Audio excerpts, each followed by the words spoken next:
Hello, and welcome to Ask Dr. Dora. I'm Dr. Dora Dixie, board certified in family medicine and addiction medicine. Ask Dr. Dora is my virtual medical ministry that will be used to share knowledge about the magnificent bodies we live in. Knowledge is power, and the more knowledge we have about how the body functions, the better care we can give it for improved and hopefully optimal health. The history of cocaine use is as fascinating as it is troubling. Once it was hailed as a wonder drug and even used in early formulations of Coca-Cola.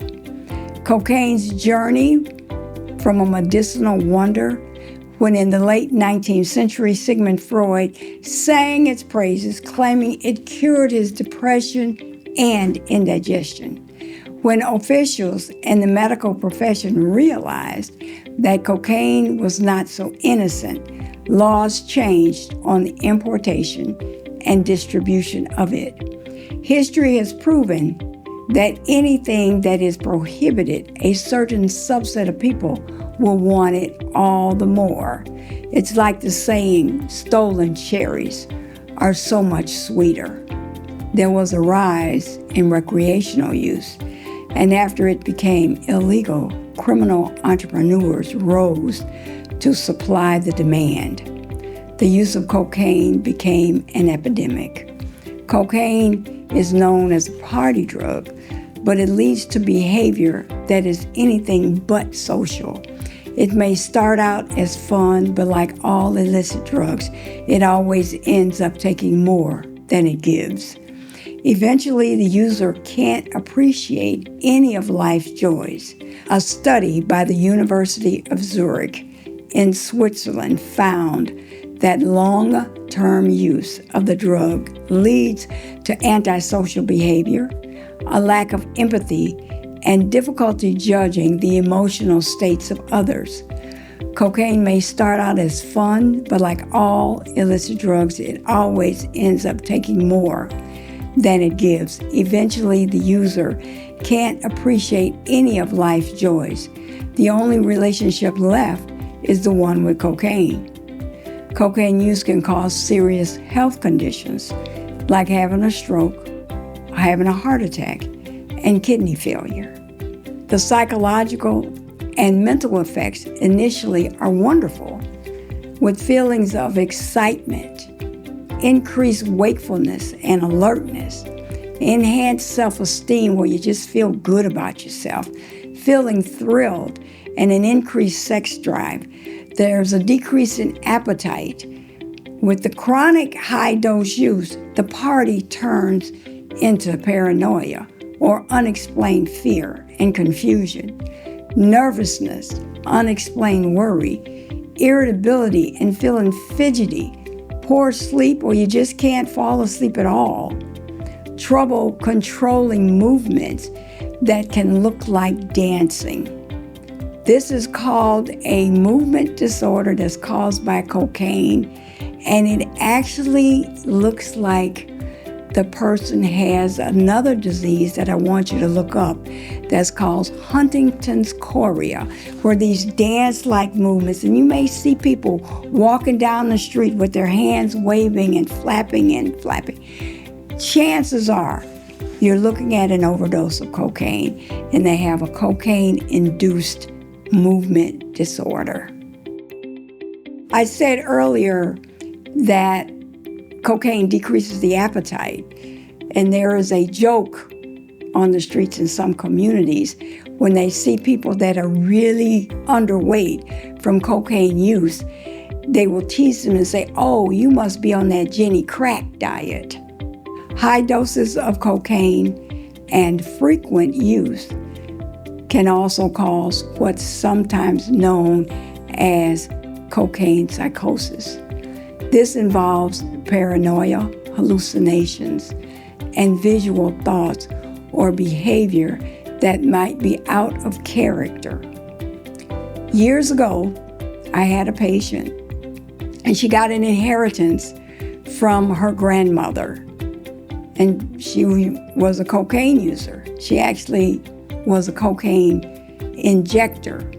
And she tells me this story as I was taking care of her infection in her heart from shooting cocaine, that she would shoot the cocaine, hear the police coming, hear people banging on her door, trying to break in. She would hide for about 15 or 20 minutes, and the sounds would all go away, and she realized, oh, there are no police at the door. I was just tripping. And she would shoot up again and go through the exact same thing 5, 6, 8, 10 times in one day. And for reasons that I'm not clear on, she found that a good feeling. Cocaine psychosis typically goes away after a couple of weeks from the last use of cocaine. Researchers only know about the consequences of users who go into treatment or participate in studies, and drug-using behavior is often described in unscientific and judgmental terms. From an old monogram at Columbia University Library, Cocaine Use in America, Epidemiological and Clinic Perspectives, that was an abstract from Advances in Alcohol and Substance Abuse in 1984. It was stated that cocaine was a drug associated with privilege, higher social class, and money. It was perceived as a glamorous and exotic drug. There was a common belief that the drug was immune to serious problems.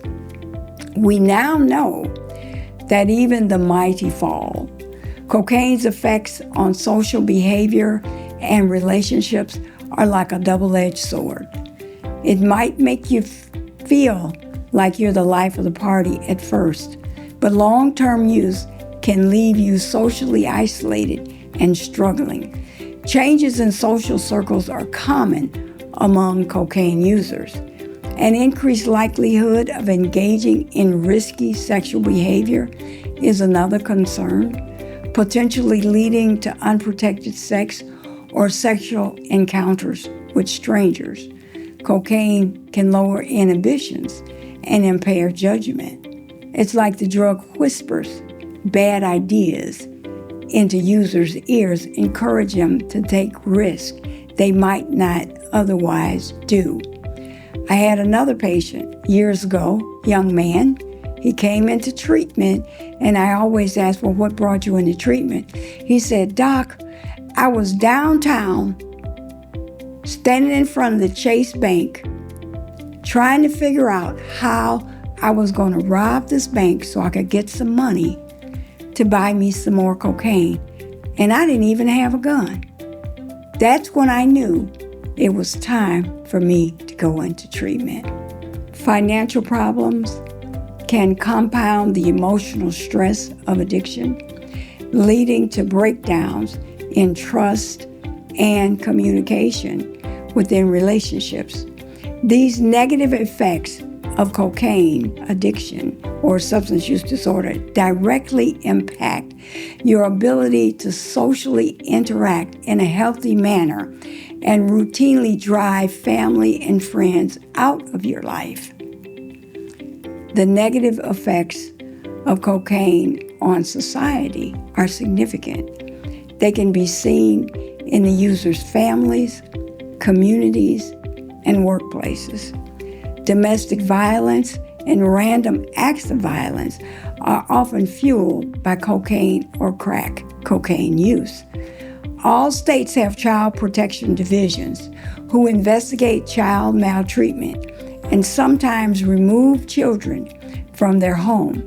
The percent of children who are removed from their homes due to parental alcohol and drug abuse has nearly doubled from 27.8% in 2000 to 51.4% in 2020. No social demographic is immune to drugs' negative consequences. Keep in mind that possession and use of alcohol and other drugs are illegal for all youth. Self-identified youth as LGBTQ+ are at higher risk for illicit drug use and have higher rates of mental illness. In a future episode of Ask Dr. Dora, adolescent substance use will be discussed.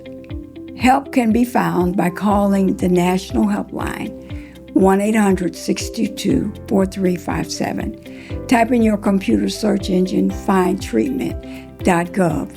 Thanks for joining me today on Ask Dr. Dora. Send your need-to-know requests to questions@askdrdora.com, and I will make efforts to answer them all. Thanks for watching, and I'll see you next time.